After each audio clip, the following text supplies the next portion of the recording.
voalohany teny miarahaba antsika rehetrarehetra mpanaraka tsy ankanavaka ny fandaharana izay ataontsika eto. Eto moa dia sehatra anankiray ahafahantsika mitafatafa mifanakalo hevitra ihany koa noho ny antony maro izay efa averimberina amintsika. Nefa aleo manana kely toy izay tsy misy mba ahafahantsika mifanakalo hevitra, fampizara vaovao. Resadresaka izay fanaovantsika eto moa zany dia fanaovana tatitra amin'ny ankapobeny sy fampahafantarana antsika vahoaka malagasy, indrindrandrindra vahoaka ny Mahajanga tsy vaky volo mahakasika ny Conseil des ministres décentralisé izay nataon'ny fitoeram-panjakana amintsika aty. Maro amintsika no mety gaga na mety taitra hoe inona na tonga ny solombavam-bahoakantsika tonga nanatrika an'izany, nefa Conseil des ministres no natao tao filoham-pirenena no nitarika an'izany fivoriana izany. Izany rehetra izany dia mila fantatra ny vahoaka mba tsy hinanam-bolona, satria sasany mieritreritra ny fanaovana politika dia ady fanaovana politika dia fifandrafesana fa tena marina ny fitiavana politika, fanaovana politika dia fanasoavana ny fiarahamonina. Izany fanasoavana fiarahamonina izany dia miorina amin'ny fitiavan-tanindrazana, ka ny olona tsy tia tanindrazana tsy afaka hampandroso firenena na oviana na oviana. Ka raha ny antso ny teo anivon'ny fiadidinan'ny repoblika, sarotra amiko izay izaho solombavam-bahoaka eto an-tampon-tanàna Mahajanga no tsy hamalo antso. Obligationko izany mba ahafahako maheno ny asan'ny fanjakana fahefana mpanatanteraka, mba ahafahako ihany koa mizara ihany koa ireo zavatra izay azo zarainao. Tombotsoan'ny Mahajanga no resaka, ka ny tombotsoan'ny Mahajanga dia loloavina tampony loha.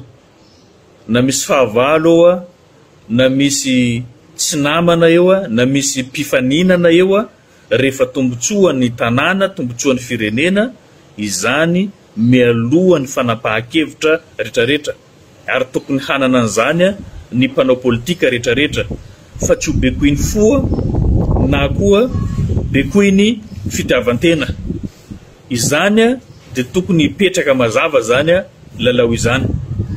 fitsipodalao izany. Zay no nahatonga ny famaliako aniny fiantsoana na koa invitation zay avy amin'ny fiadidian'ny repoblika izay. Betsaka ny zavatra nivohitra tao raha atao banky tokana manodidina ny 700 ny resaka tao dia faritra Boeny sy tanàna ny Mahajanga voalohany.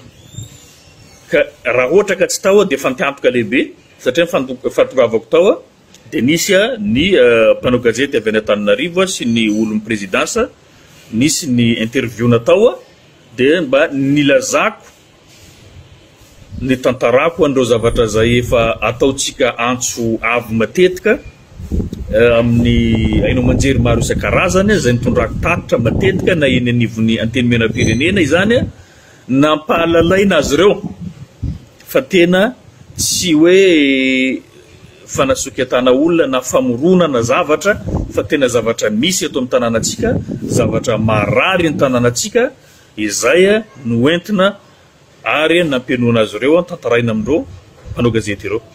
Isany amin'izany tena nitsindriko mafy teo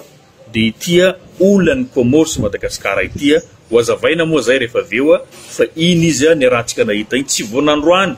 ary tsy zao irery any angambany no niady an'izay fa ny rehetrarehetra samby nitsangana nanao zay tokony vitany manoloana an'izay, satria ny firenenantsika mihitsy no fantiantoka amin'iny zavatra iny dia zay no nahatonga antsika nanindry mafy an'iny. Izy iny ny fandehany. Ny RN 4 moa zay rahantsika mahita fa tsy vitanao intsony manao adiny 7 na adiny 8 manao any alavirana eo amin'ny 600 km entre Antananarivo sy Mahajanga. ireny zavatra ireny dia anisan'ny point izay mampimenomenona antsika eto raha ohatra ka atao banki-tokana. Betsaka amin'ny zavatra azontsika avohitra mahakasika an'izay fa tsy hitantara détail-n'izay no ataontsika eto fa juste hoe mampahafantatra antsika fa ny tombontsoa ny tanànantsika dia ataontsika ampitiavana ny fiarovana azy, fitakiana azy ary tsy hanavahana an'izaniza izay fa rehefa mahakasika ny tanànantsika izy na ministera inona na ministera inona dia tsy maintsy takitsika ny tombontsoantsika eny ara na amin'ny filoham-pirenena. Izay no adidy nampandraketinareo ahy ka ataoko ampitiavana izay zavatra izay. Natokisanareo matony fidinareo ary mbola mijoro amin'izay hatramin'izay ka hatramin'izao. Raha anisan'ny zavatra nisongadina tao dia isany amin'izany ny tapo-tanàna Mahajanga mahazo tombony be avy amin'ny fanjakana foibe ny tanànantsika eto. Ary misy ihany koa ny toromarika izay namen'ny filoham-pirenena moa no maly mahakasika ny ireo fanondrenana tsy ara-dalàna misy eto amintsika. Tsy manoloana na manamorona ny Vallon de Mitsingera ihany fa amin'ny tapo-tanàna Mahajanga amin'ny ankapobeny. Ka izany tsy fanjakana foibe no manao azy fa ny be ny tanànantsika eto ny tompona andraikitra amin'izany. Ary ho ampiantsika izy amin'izany, ary aseho azy ireo construction illicite rehetrarehetra eto atapo-tanànantsika mba hanamora ny famerenana indray mandeha ny plan d'urbanisme eto atapo-tanàna Mahajanga. Isan'ny voaresaka tamin'izany moa mahakasika an'ireny corniche rehetrarehetra ireny manomboka eto tsy misy ny fanorenana tsy ara-dalàna atao amin'ireny corniche ireny. Ny fandravana aza no mety hisy raha izay atao banki-tokana mahakasika ny fanorenana tsy ara-dalàna atapo-tanàna ny Mahajanga. Ireny koa zany ahafantarantsika koa zany ahafahantsika koa dia favoriantsika nomaly fisian'ny firalahiana ara-politika. Tsika tsy mankahala olona fa mankahala fomba fitondrana tsy manaraka ny fenitra. Rehefa fenitra zany na ara-pitantanana izany na ara-demokratika izany rehefa fenitra dia tafiditra ao anatin'izay. Izay no ambetin-dresaka atsika matetika fa tsy hoe rehefa misy ny tsikera tao dia ny sasany mieritreritra fa hoe fimenomenonana na tabataba zay na vovo ho izy présidentsika zay. Tsy izay ilay izy fa le firenena zany tsy mandroso ny firenena mihemitra ka izay no mahatonga anay zany entitra ary ny fitondrana firenena mila an'izay rigueur zay. Ny mpitondra zany tokony manana an'izay. Tonga tao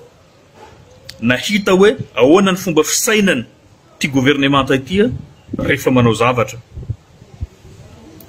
Hatrizay aza dino talohany na solombavam-bahoaka na solombavam-bahoaka dia mbola manao antsoavo foana ary mitondra teny matetika dia matetika misy tsikera tao foana. Fa ny fahatongavako tao zany nahafantarako fa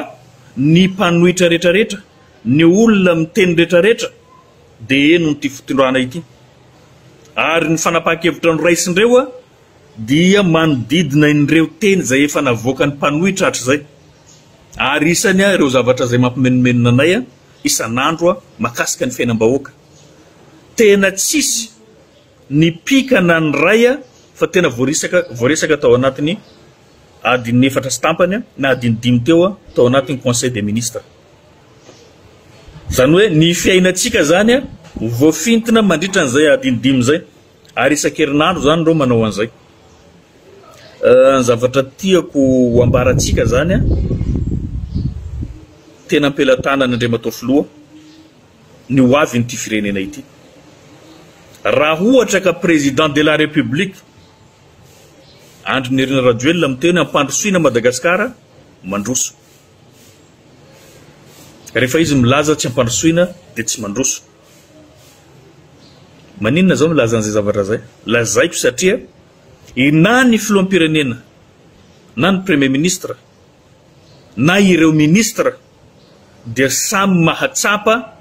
fa tena mavesatra mitondra ny firenena ty. nefa io vesatra io tsy avy any ivelany fa avy ato anatony ary ny toetsaitsika no mahatonga atsika tonga amin'izao toerana izao. Mahatsapa ny filoham-pirenena tao fa misy asa sy andraikitra zay tsy tokony izy no manao azy nefa lasa manao azy izy. Ary ireo ministra ireo dia mahatsapa ihany koa fa betsaka ny andraikitra zay antsoroandreo. Eny aza na amin'ny asa zay veritsika fa farany madinika dia miantefa any amin'ny ministera. Inona moa dikan'izay? Dikan'izay zany misy lalana tokony izorantsika ary misy lalana tokony tsy alehantsika nefa any amin'ny tsy alehantsika no izorantsika. Any amin'ny izorantsika tsy alehantsika. Décentralisation zay. Matoa menomenona ny filoham-pirenena manao zay asa tsy tokony ataony na ireo ministra ireo dia vokatra ny tsy fanajana ny lalam-panorenana. Mazava ny lalam-panorenana ary tsy zao no nanao azy fa ireo mitondra ireo sy ireo filoham-pirenena tsika zay efa ny aloha lalana ny amboatsika no nanamaritra nanoratra nio lalam-panorenana io. Fa ny tsy fanarahantsika tsy fanatanterahantsika azy io no mandrendrika antsika. Io no rangory fototry n'izao fahantrana izao. Mazava ny targetra ny lalam-panorenantsika dia ny fipetrahany décentralisation. Efa napetraka io fa tsy tanterahina. Androany filoham-pirenena mitabataba reo ministra ireo dia tsy misy ve ny ray amintsika zany mba mahatsapa tena hoe andao hiverina amin'izay fa very lalana atsika. Satria ny fitondrantsika ny firenenantsika dia amin'ny alalany andrakandrana kitoatoa midofotra atsika makalesona. Zao mirongatra ny tsy fandriam-pahalemana zay vao makalesona atsika. Tonga ny mosary mizarazara zavatra fotsiny tsika fa tsy makalesona atsika. Nefa raha misy ny fahaleovantena isam-paritra dia miena ny corruption, miena ihany koa ny gabraraka koa. Satria ny filoham-pirenena lasa manara-maso. Ireo ministra ireo tsy mahavita manara-maso fa samy manatanteraka zavatra ohatrany hoe efa mandeha routine fotsiny ny fitondrana ny firenena fa tsisy hoe ty misy soro-dalana mazava. Tsisy zavatra resahana eo, zavatra tany amin'ny premier mandat dia miverina resahana amin'ny deuxième mandat. Mbola tsy vita, mbola tsy voava. Ohatra amin'izany resahana tao dia n'olany Jirama. Samby miaiky ny rehetrarehetra fa tsy mandeha ny Jirama. Teraka fantiantoka ny fomba fitantanana ny Jirama. Tsisy varana ny subvention ataotsika na ny trosa zay ataotsika manoloana ny fomba fitantanana zay tsy manaraka ny fenitra zay nolazaiko tao zay. Fa nizana tsy zany misy zavatra mba hitako hoe naentitra ny filoham-pirenenantsika tao dia niresaka fampodinan'ireo volamena reo. Entitra dia entitra ny filoham-pirenenantsika tao. Azavaiko fifi fotsiny alohan'ny hiderako amin'ny antsiprieny makasika an'izay dia ny fampodinan'ireo volamena lasa any Afrique du Sud sy ny any Comore zay 50 kg dia any Seychelles ihany koa 73 kg moa any Afrika Atsimo. Atao zay verenan'izay volamena izay faran'izay malako izy ny filoham-pirenena mba tsy vadika vy. Zany hoe ny filoham-pirenenantsika zany manaiky fa nisy volamena ny vadika vy teto amin'ny tany sy ny fanjakana ary ilaina ny fampodinan'ireo volamena ireo faran'izay malaky. Tsetsitra tsy haritra ihany moa no ilazako efa voavaha 100 ny olan'ny volamena izay lasa any Comore moa zay eo amin'ny 50 kg eo zay andoavan'ny vola fanjakana malagasy vola eo amin'ny 200-600 000 $ eo makasika an'izay eo amin'ireo ambaratonga sy ny antanatohatra zay tokony hamoana vola makasika an'izay famerenana an'izay volamena zay eto an-tanindrazana entitra dia entitra ny filohantsika amin'ny famerenana an'izay ka raha misy ny anton'izay reo olana miverimberina makasika ny resaka fivoahany arenantsika ivelan'i Madagasikara zay dia ny corruption satria tsy voafehintsika ny corruption noho ny fivangongoany fitondrana fanapahan-kevitra amin'ny fanjakana FIB zany hoe any amin'ny fanjakana FIB no ivangongoany fanapahan-kevitra rehetrarehetra eto amin'ny tany sy ny firenena ataontsika 99% ny fanapahan-kevitra dia miainga avy amin'ny fanjakana FIB lasa tsy voafehy manko tsy voafehy ny firenena ary nahatonga nio volamenatsika very reo no fisian'ny corruption nefa ny filohantsika hatreto mbola tsy mahavita mamahan'izay resaka corruption zay azadino izy ihany ny teny hoe nisy any volamena zay nivadika vy efa naheno ve nareo zany moa tamin'ny première mandat nisy enquête iza n'olona nigadra tamin'io niverina ve ny volamena misy caméra ve ao ministère iza n'olona nivezivezy iza n'olona nitazona ny clé n'io coffre fort voakitikitika ve ministre raha vokatra izay ministre amperinasa tamin'izany iza no tena rangoro fototra nanao an'io zany hoe olona akaiky ny filoham-pirenena ihany olona ambony eto amin'ny firenena no ao anatin'io asa angambany atahoran'ny filoham-pirenena dia zay isany manosika ny corruption lasa tsy misy mahasahy manao azy raha tsy ireo olona zay akaiky ny filoham-pirenena nefa tsy sahiny misambotra azy ary tsy sahiny koa indrindrandrindra managadra azy zany rehetra izany no anisany antony mahatonga nyreny fitsoahany famoahana tsokosoko ny arem-pirenena malagasy zay miteraka fantantoka lehibe indrindra rehefa verina moa ireny zavatra ireny mazava ho azy ny toromarika nipetraka tao dia verina any amin'ny banque centrale dia anjarantsika ny tokony anara-maso hoe tena tafaverinao ary mbola ao ary ny volan'izany dia natao inona nandeha nankaiza indrindra moa anisan'ny zavatra tsara petraka ihany koa anatin'izay dia ny tsy fisihany évaluation marina eto amin'ny tany sy ny fanjakana ireo ministre reo tena hitanao hoe misy tsy à la hauteur tsy tokony miandry remaniement akory jereo mipetraka teo dia noobserve mahita misy ministre tsy à la hauteur tsy mahavita na mandresy lahatra amin'ny filoham-pirenena amin'ireo zavatra zay hoentiny manazava azy ary tsy vitan'izany noho ny tsy fisian'ny décentralisation ihany iverena koa dia miezaka mikaroka ny tena zava-misy marina hatrany ny filoham-pirenena isany amin'izany ny resaka fanamboaran-dalana betsaka ny zavatra mandalo betsaka ny vola very indrindra moa rehefa makasika ny famoam-bola moa sahirana manahirana ny manara-maso azy akaiky satria ngeza ny firenenantsika lehibe ty Madagasikara ity ka raha mbola tsy resy lahatra atsika hanova amin'ny fomba fitantanana nyty firenena ity za mbola manamarina hatreto ny tenin'ny filoham-pirenenantsika zay lasa hoe foazonareo raha rehefa mandroso Madagasikara tena teny iny tokony hatonga sainantsika mpiray tanindrazana rehetra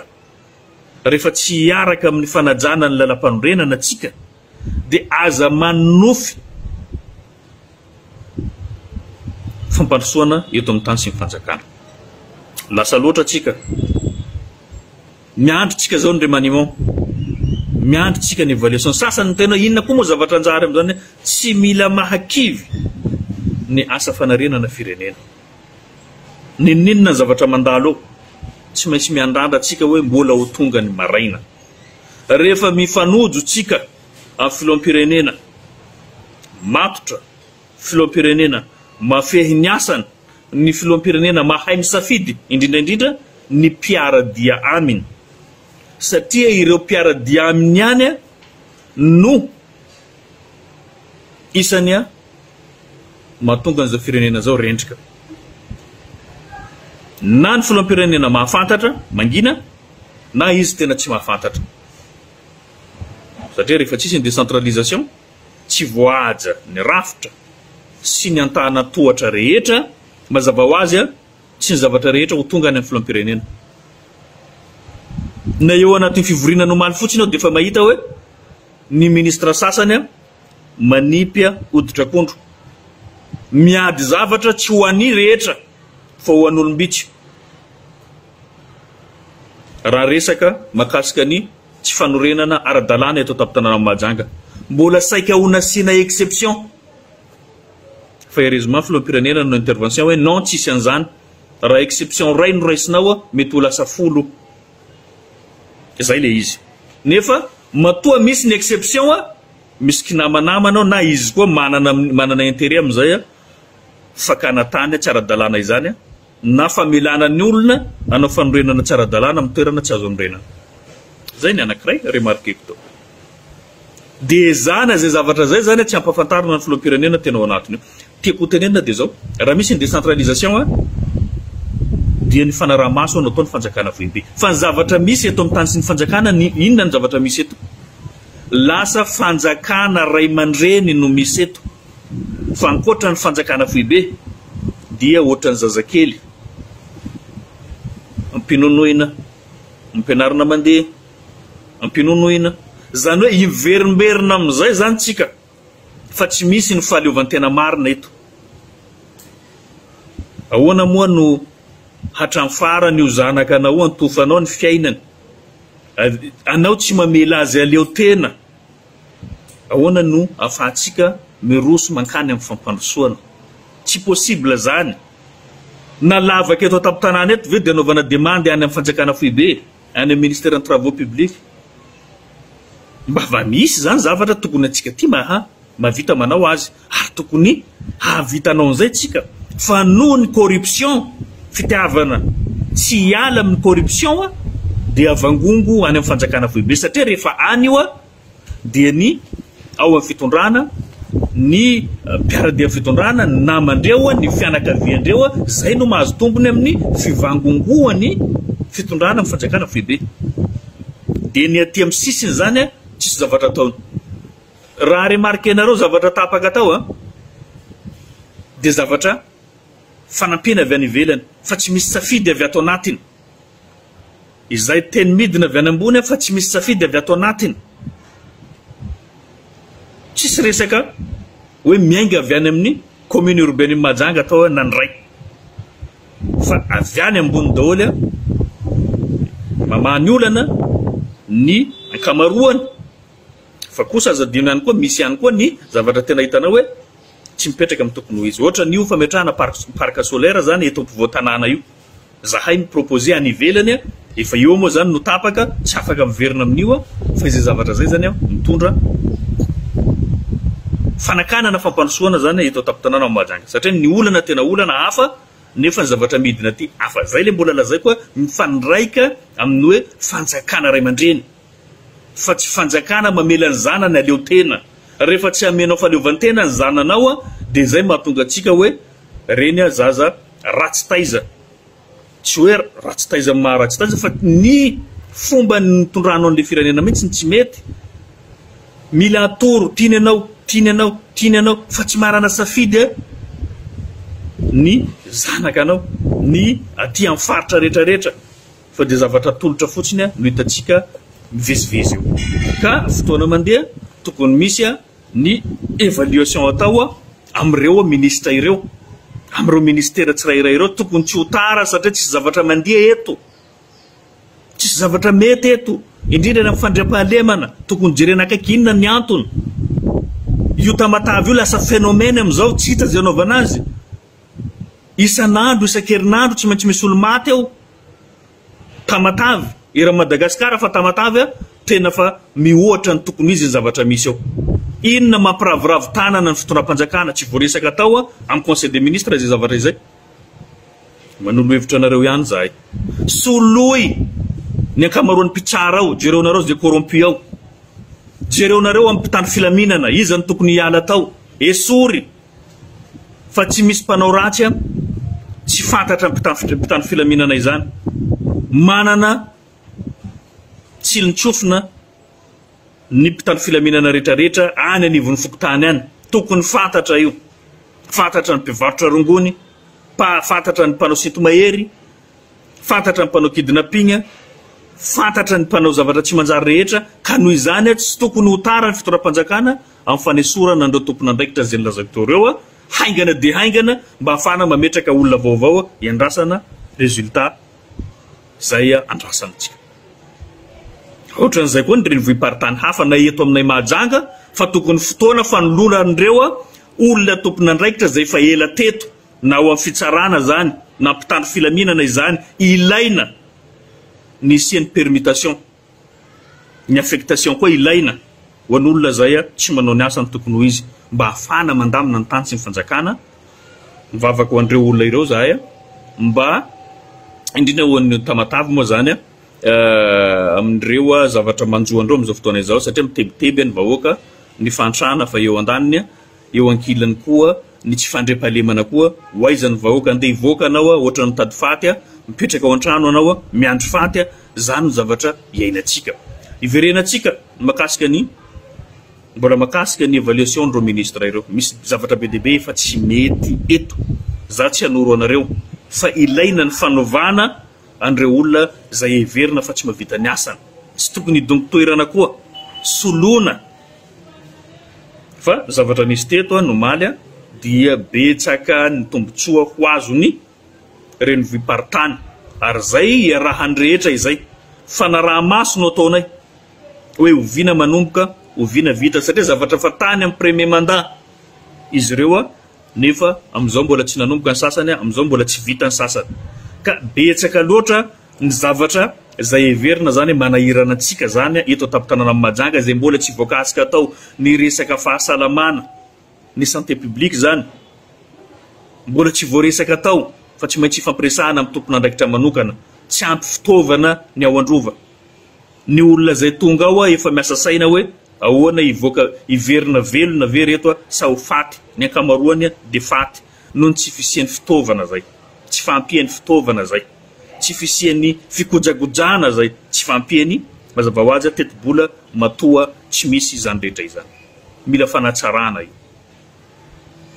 tsy voaresaka tao ihany koa zay mbola anaovana iraka manokana koa makasika ny olan'ireo mpanjono na crevette zany na drakaka izany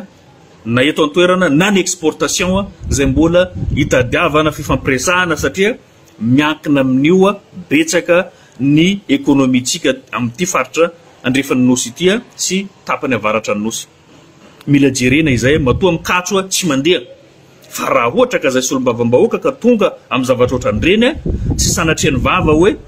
nivadika koa raha rahampirenena ity zay ny tanjona nge ny fanoerana ane tsy midika anao miady aman'olole hevitra no miady fa rehefa hita fa tsy mahasoa ny firenena ny hevitra raisy ny fitondram-panjakana eo zahay mijoro ary zay ny nampitabatabana teto hatrizay teto tamtanana Mahajanga dia ny adino tanteraka ny tanànatsika fa tsy misy akory hoe idirany hoe tsy fankazahoana sasany moa zany ny andro mihitsy angambany hoe iady za eo anatin'ny fivoriana non conseil des ministres ny filoham-pirenena no mitarika an'io izy no mahalala ny olona zay tokony hiteny sy ny olona tsy tokony hiteny ny vahaolana rehetrarehetra dia areo no tompon'izany sosokevitra fotsiny alay aty amin'ny fanoherana ny fanoherana ihany koa tsy mankahala koa fa manoro amin'ny alalan'ny tsikera tsy mety zao zao no mety zay zany raha atao banky tokana moa zany miandry ny résultat tsika ny reny 4 zay nampitabataba-tsika efa misy ny fanomboana eto tapitana Mahajanga fa sainga mila jerena tsara ny kalitao ny asa zay atao so de zavatra atao petatoko fotsiny vola very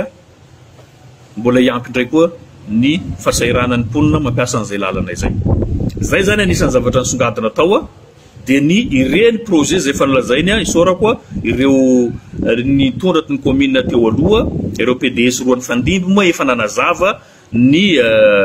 ireo projet zay azotsika zany amin'ny agence française de développement na ny AFD zany zay anao an'ny Vallon de Mitsingera, anao an'ireo lalana Ambohimandamina, ny Tany Malandy, Tsara Rano Ambony dia ny lalana eto Tapitanana zay vatsiny io projet io zava-dehibe zany fisian'izay efa lany zany zay efa noresana ny aloha dia zao ngambany atomboka ny asa zany zavatra rehetrarehetra zany mahasoa ny vahoaka daholo fanaraha-maso no ataotsika mba asa tsara mifanaraka amin'ny budget zay navoakan'ireo mpamatsy vola ireo no ho hitatsika fa tsy ho asa petatoko na amin'ny alalan'ny kinamanamana dia résultat ny asa rehefa aveo tsy tsara sady tsy mateza ihany koa zany rehetra izany dia nisan'ny zavatra mahafaly raha ohatra ka vita eto fa kosa ny olana zay manjady amintsika eto azadino fa ny resaka asa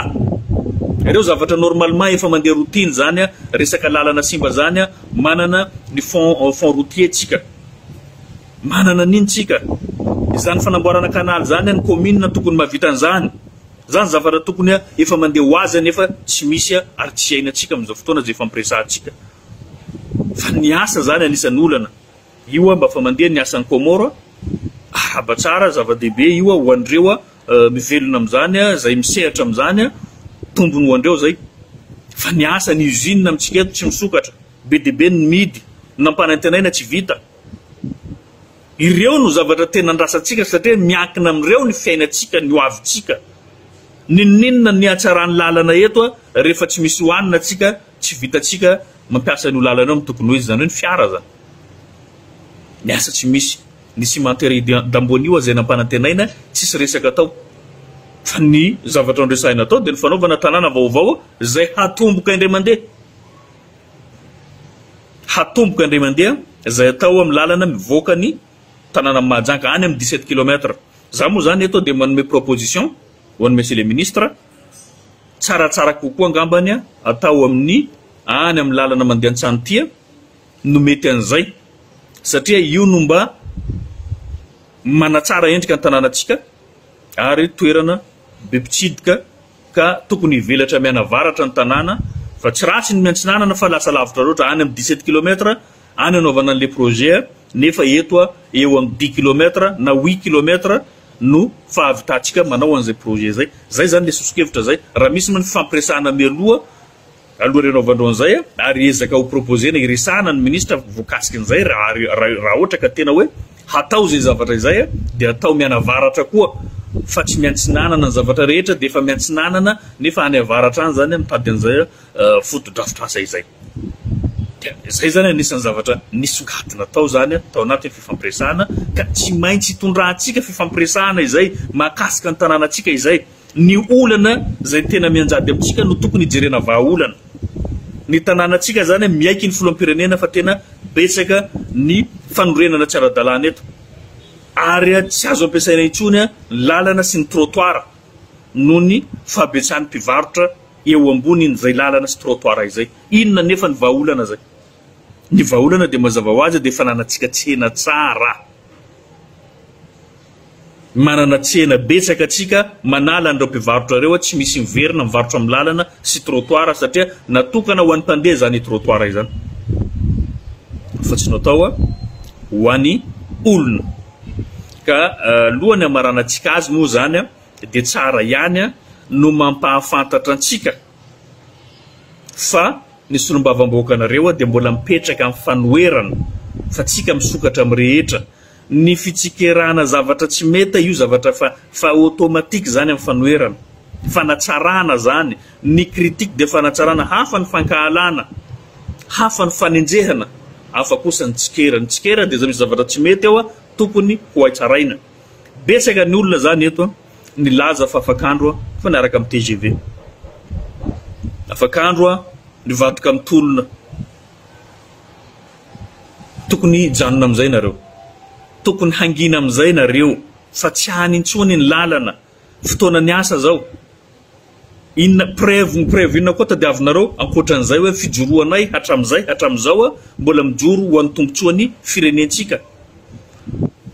Ny olona zay mahazo tombony amin'ny ady zay nataonay ane tsy avy aty amin'ny faritany Mahajanga ihany, misy havatsika any Vakinankaratra, misy havatsika any Antananarivo, Analamanga, Vakinankaratra ny tombotsoantsika avy any dia ny légume, ireo hazo avy any Vakinankaratra, avy any Moramanga,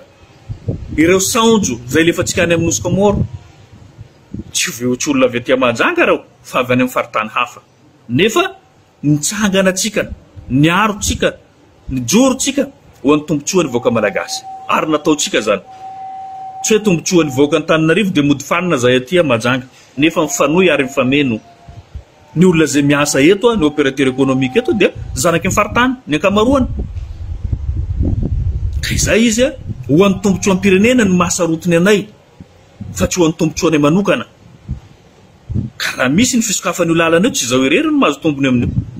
Ary mila jerena koa zay ho anareo amin'ny fitondrana, betsaka loatra ny corruption, ka hanika afangarotsika ny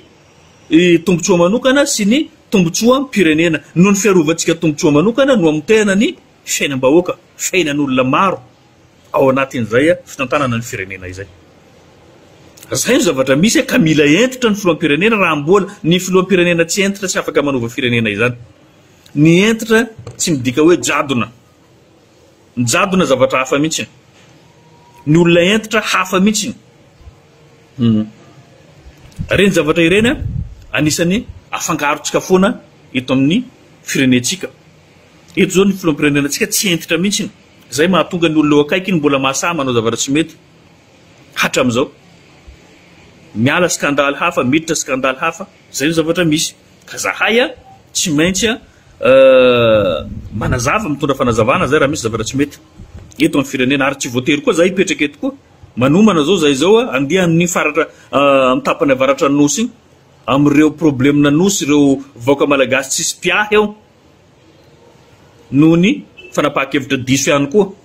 Ny olona zay tsy andaminizy, ny olona esorina fotsiny eo amin'ny tany zay nipetrahany hatr'izay, zay zany anisany mahasarotiny. Dia ilaina ny firalahiana indrindra ho ny fitambarana amin'ny toerana rehetrarehetra eto Madagasikara, fa tsy voatery hifanenjika ary hifanaratsy ihany koa. Aoka tokony mipetraka amin'ny débat politika fa tsy hiditra amin'ny fanenjehana namany amin'ny tsisy antony, ohatra ny hitantsika ny Toliara reny. Ao anatin'ny voina ve tsika dia mahita fifanenjehana amin'ny samy député, fanaratsiana, fanasoketana ny hafa, nefa vonjy aina no atao, vonjy voina no atao, dia zavatra hafa no débat mipetraka eo. Ohatran'izay koa teto Mahajanga, zany hoe mandray an'ireo mpitondra avy any amin'ny foibe, tarihin'ny filoham-pirenena sy ny premier ministre,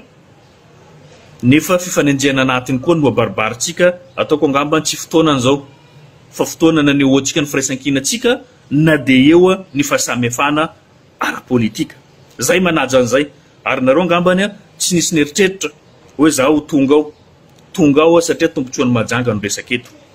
Fa tao moa vonalala moa zao gouverneurantsika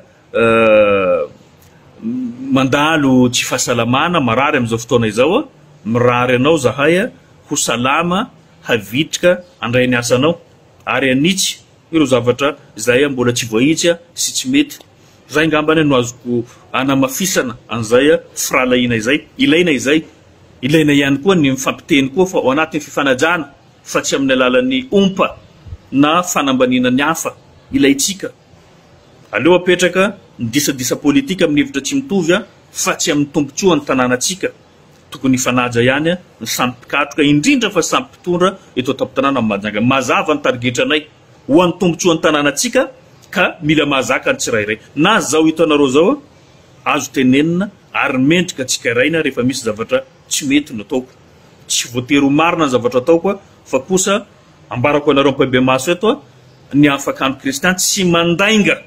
ary tsy handainga amin'ny raharaha ampirenena fa ilaza ezaka ilazany marina. Mety diso fa tsy midika hoe mandainga. Ohatra ny zavatra nitranga zao tamin'ny resaka fitimina teto,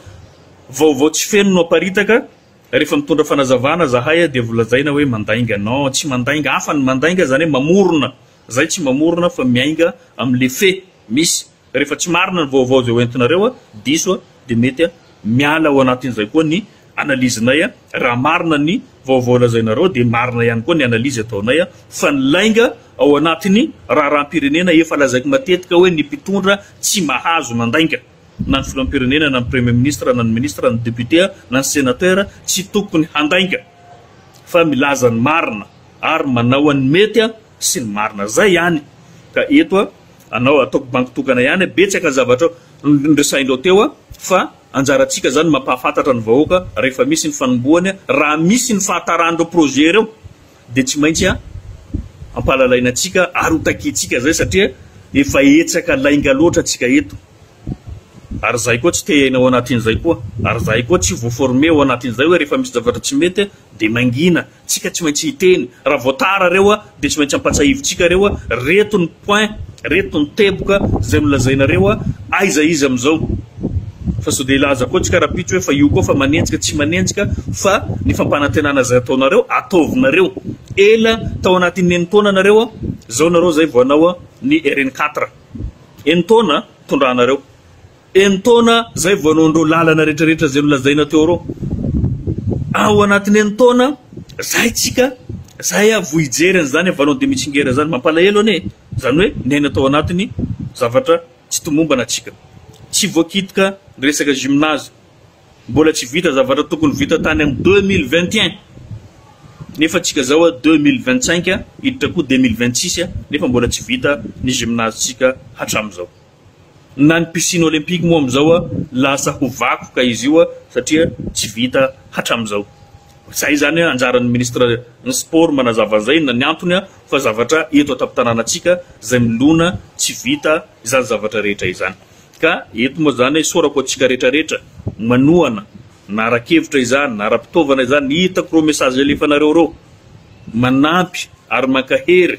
ho an'ny tanindrazantsika anaovana an'izao zavatra rehetrarehetra zao fa tsy akory fitadiavam-banina fa zao de raha ny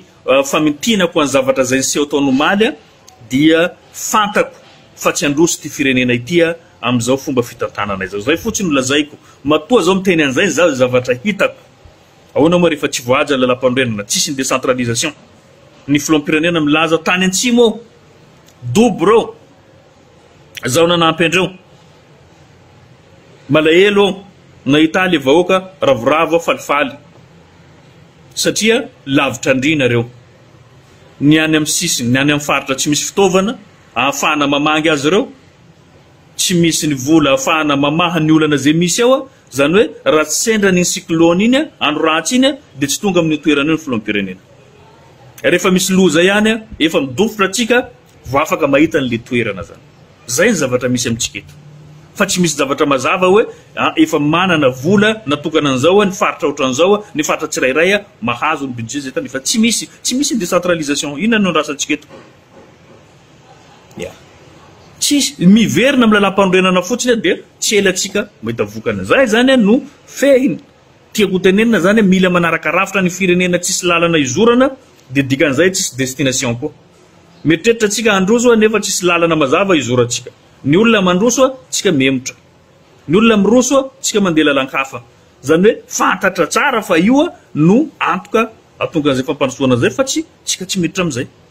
ka makahery atsika vaoaka malagasy mbola tsy zao aloha raha miandry anareo hoe fa io no fanjakana hoeritreretintsika hampandroso atsika tsy io za milaza aminareo tsy io mamita ny adidindreo reo fa tsy io mihitsy ny no lalana ahafanty firenena ty mivoaka tsy amin'ny alalany zao fomba fitondrana zao ny fitondrana tsy entitra tompoko ny mpitondra tsy entitra tsy mahavita manova firenena entitra mifanoerana zay manohitra entitra izy iarany lalàna ary vetivety mivoaka ny didim-pitsarana fanasajiana fampidirana amponja fisamborana fa ireo zay miara-dia amindreo zay tsy voakitika mihitsy be de be ny corruption na ny filoham-pirenena mahafantatra betsaka ny mpiara-dia aminy zay mamitaka azy betsaka ny mpiara-dia aminy zay manodikodina ny volam-bahoaka nefa izy impuissant zany manoloana andreo olona ireo zany hoe zany tsy tokony ho toetra ny filoham-pirenena izay tsy tokony ho toetra ny mpitondra izay fa tokony ho sahy mandrakariva ny mpitondra misambotra andreo olona akaiky azy ho ataony lesona ho an'olona zay ivelany fa am'izao tsy zay ny any ivelany mahazo lesona fa ny ao anatiny zany manohy ihany ny fomba zay tsy mety amampanao io zao resaka io cocaïne ao anosy be io zavatra hafa io moa atreto moa mbola tsy ampelatanatsika ny marina mahakasika an'izany fa tiako lazaina fotsiny mandalo misidra fahasairana na firenenantsika zay tsisy vahaolana mazava raha tsy tao ao tsy afaka iresaka an'izany zavatra zany fintiniko fotsiny fa raha idirantsika par détail mbola lavan'izany ny firesaka zay ataontsika eo nefa fa mahampy zay afahantsika hoe nisy zavatra ho an'ny tanànatsika ary lesona ho an'ny rehetra izay hoe mifarimbona atsika amin'ny tsara ho antsika fa rehefa tsy mety kosa tokony hitambatra koa tsika tsy mety tia fa raha tsy mety izy dia velanareo amin'ny afakandro aty mampalahelo ane reny tamin'ireny fotoana mamaivay nampitabataba an'ireny olona zay misehatra amin'ny fifandraisana amin'ny Komoro reny za mba nangataka firaisan-kinana iteto fa tena hoe zay tsy masahany io fa ataovy zay tsy miplace fa ataovy fa anareo solombavam-bahoaka fa ny sasany zany ity ange fiaraha miasa hoe tsy mety aminay io na afaka mitondra teny aho raha zay ny olana afaka ifandaminana rehefa tombotsoan'ny tanànatsika za mbola eto mametraka proposition hoe io tanàna vaovao zay atao ataovy mianavaratra koa efa betsaka misy usine any amin'ny lalana mivoaka ny Tananarivo iny efa betsaka ny orinasa mipetraka any efa misy parc solaire any fampy zay ataovy mianavaratra koa zay ny mahatonga anay hoe io parc solaire zay nataontsika ny tanàna ao tokony natao mianavaratra dia tany koa le tanàna vaovao koa misaka mianavaratra ny tanànatsika fa tsy lasa tanimboly ny mianavaratra iny nefa midadasika tsara toerana tsara tsy anorainantsika tanàna toerana zay everina hoe tsisy zavatra maniry any karakaina any koa no velomitsika koa zay angambany somary lavalava ny resaka zay natao teto ka makasitraka na rehetrarehetra aoka tsika tsara ampahamarinana ary koa mba hijery tombotsoan'ny tanànatsika fa tsy sanatrean'izay fanasoketana ifanambany nefa tombotsoatsika no edivan'ny tsirairay tao ary ny fahatongavanay tao dia zay fanajana any teny nomena zay hoe fampanosoana ny tanànatsika no mialoha zava-rehetra tonga ao tsy resaka ady tsy hoe resaka inona moa ty anaran'izay hoe fialana didy any koa fa tonga ao anatrika hoe mijery inona ny zavatra mandeha eto amin'ity tany sy ny fanjakana inona ny zavatra tsy mandeha koa amintsika eto inona ny zavatra mba fantatra ny fitondrana foibe makasika ny tanànatsika inona ny zavatra tokony mbola atsaraina amintsika eto mila présana ao sao dia misy zavatra diso dia izay anisany mahasarotina anay tonga eto fa tsisy hoe nivadika io ndray fa miara-miasa amin'ny fitondrana zaho dia solombavambaoaka voafidy eto Mahajanga dia manao ny asako araky ny tokony ho izy ho an'ny tombotsoan'ny vahoaka na nifidy aya na tsy nifidy aya zay ngambany dia misaotra antsika rehetrarehetra nanaraka hatramin'ny farany andresadresaka zay nataontsika teto fa manaraka antsika ngambany manao misimisy misaotra tao